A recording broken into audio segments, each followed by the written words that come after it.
제13장. 나의 눈이 이것을 다 보았고 나의 귀가 이것을 듣고 깨달았느니라. 너희 아는 것을 나도 아노니 너희만 못하지 않으니라. 참으로 나는 전능자에게 말씀하려 하며 하나님과 변론하려 하노라. 너희는 거짓말을 지어내는 자요 다 쓸모없는 의원이니라. 너희가 참으로 잠잠하면 그것이 너희의 지혜일 것이니라. 너희는 나의 변론을 들으며 내 입술의 변명을 들어보라. 너희가 하나님을 위하여 불의를 말하려느냐, 그를 위하여 속임을 말하려느냐? 너희가 하나님의 낯을 따르려느냐, 그를 위하여 변론하려느냐? 하나님이 너희를 감찰하시면 좋겠느냐? 너희가 사람을 속임같이 그를 속이려느냐? 만일 너희가 몰래 낯을 따를진대 그가 반드시 책망하시리니 그의 존귀가 너희를 두렵게 하지 않겠으며 그의 두려움이 너희 위에 임하지 않겠느냐? 너희의 격언은 죄같은 속담이요 너희가 방어하는 것은 도선이니라. 너희는 잠잠하고 나를 버려도 말하게 하라. 무슨 일이 닥치든지 내가 당하리라. 내가 어째여 내 살을 내 이로 물고 내 생명을 내 손에 두겠느냐? 그가 나를 죽이시리니 내가 희망이 없노라. 그러나 그의 앞에서 내 행위를 아뢰리라. 경건하지 않은 자는 그 앞에 이르지 못하나니 이것이 나의 구원이 되리라. 너희들은 내 말을 분명히 들으라. 내가 너희 귀에 알려줄 것이 있느니라. 보라, 내가 내 사정을 진술하였거니와 내가 정의롭다 함을 얻을 줄 아노라. 나와 변론할 자가 누구이랴? 그러면 내가 잠잠하고 기운이 끊어지리라. 오직 내게 이 두 가지 일을 행하지 마옵소서. 그리하시면 내가 주의 얼굴을 피하여 숨지 아니하오리니 곧 주의 손을 내게 대지 마시오며 주의 위엄으로 나를 두렵게 하지 마실 것이니이다. 그리하시고 주는 나를 부르소서. 내가 대답하리이다. 혹 내가 말씀하게 하옵시고 주는 내게 대답하옵소서. 나의 죄악이 얼마나 많으니까 나의 허물과 죄를 내게 알게 하옵소서. 주께서 어찌하여 얼굴을 가리시고 나를 주의 원수로 여기시나이까? 주께서 어찌하여 날리는 낙엽을 놀라게 하시며 마른 건물을 뒤쫓으시나이까? 주께서 나를 대적하사 괴로운 일들을 기록하시며 내가 젊었을 때 지은 죄를 내가 받게 하시오니 내 발을 착고에 채우시며 나의 모든 길을 살피사 내 발자취를 점검하시나이다. 나는 썩은 물건의 낡아짐 같으며 존목은 의복 같으니이다.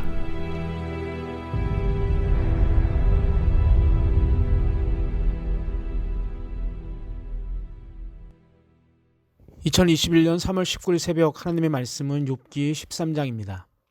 욥은 13장에서 친구들의 거만하고 독선적인 자세를 나무라고 침묵을 명한 후에 자신은 오직 하나님께 억울함을 송사하겠다고 말합니다.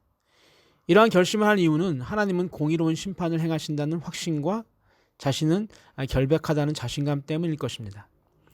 1절에서 욥은 그동안 함께 하신 하나님의 은혜와 사랑을 눈으로 보고 귀로 들었고 깨달았다고 말합니다.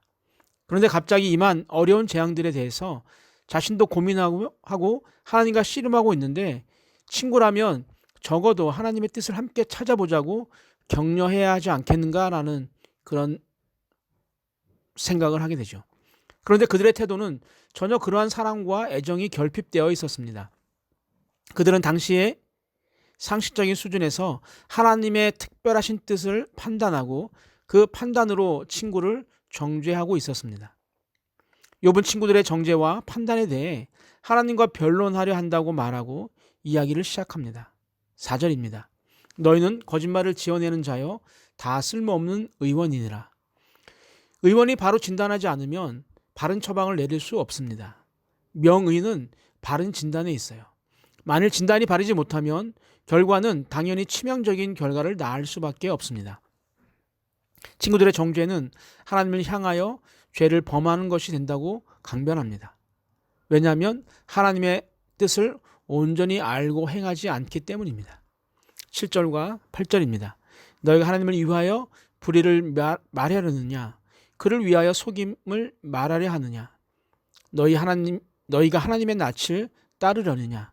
그를 위하여 변론하려느냐? 아멘. 결국 사람과의 관계는 하나님의 관계로 이어지는 것을 알아야 합니다. 내가 이웃에게 사랑을 베풀면 그것이 곧 하나님을 향한 사랑입니다. 그러나 반대로 이웃에게 불의를 행하는 것은 역시 하나님을 향하여 불의를 행하는 것과 같습니다. 마태복음 25장에서 양과 염소의 비유를 통해 더욱 확실하게 입증이 되고 있어요. 25장 40절을 보면 임금이 대답하여 가라사대 내가 진실로 너에게 이르노니 너희가 여기 내 형제 중에 지극히 작은 자 하나에게 한 것이 곧 내게 한 것이니라 라고 말하고 있습니다. 우리는 하나님과 사람에 대한 사랑을 이원적으로 생각할 때가 많아요. 그러나 하나님이 원하시는 것은 하나님과 사람에 대한 사랑을 한 가지로 행하는 것입니다. 20절로 28절은 욥이 기도를 통해 하나님을 향하는 장면입니다. 그는 두 가지를 행하지 말아달라고 기도를 하죠. 첫 번째는 주의 위엄으로 두렵게 하지 말아달라는 것입니다. 21절입니다. 곧 주의 손을 내게 대지 마시오며 주의 위엄으로 나를 두렵게 하지 마실 것이니이다. 욥의 기도를 보면 지금 자신이 처한 상황을 주님이 주시는 재앙으로 받아들이는 모습입니다. 두 번째 기도는 나의 허물과 죄를 알게 해달라는 것입니다. 23절을 보면 나의 죄악이 얼마나 많으니까 나의 허물과 죄를 알게 하옵소서. 아멘. 심지어 욥은 26절에서 자신의 젊은 시절의 죄악까지 끄집어내려고 합니다. 젊었을 때뿐만 아니라 하나님 앞에 의로운 자가 누가 있겠습니까? 그러니 우리도 욥처럼 하나님 앞에 죄를 아뢰고 죄를 씻어야 합니다. 그리고 죄를 씻은 후에 우리의 행동이 더욱더 중요합니다. 다시는 똑같은 죄를 범하지 않기 위해 노력을 해야 하는 것이죠. 그러나 다시 돌아보면 우리는 늘 똑같은 죄를 범할 때가 너무나도 많은 연약한 사람들임을 우리가 잘 알고 있어요.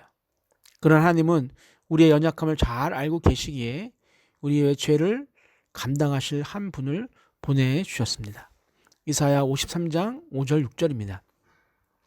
그가 찔림은 우리의 허물을 위하며 그가 상함은 우리의 죄악을 인함이라. 그가 징계를 받음으로 우리가 평화를 누리고 그가 채찍에 맞음으로 우리가 나음을 입었도다. 우리는 다 양 같아서 그릇 행하여 각기 제 길로 갔거늘 여호와께서는 우리의 죄악을 그에게 담당시키셨도다. 아멘. 예수 그리스도를 이 땅에 보내주셔서 우리의 죄를 단번에 그리고 영원히 대속하게 해주셨습니다. 사랑하는 산토끼 성도 여러분, 예수 그리스도 안에서 죄로부터 자유함을 누리길 축복합니다. 다시 말씀을 드리지만 율법적 정죄는 죽음의 절망을 낳지만 복음은 죄로부터 자유함과 새 생명으로의 삶으로 인도하는 것입니다.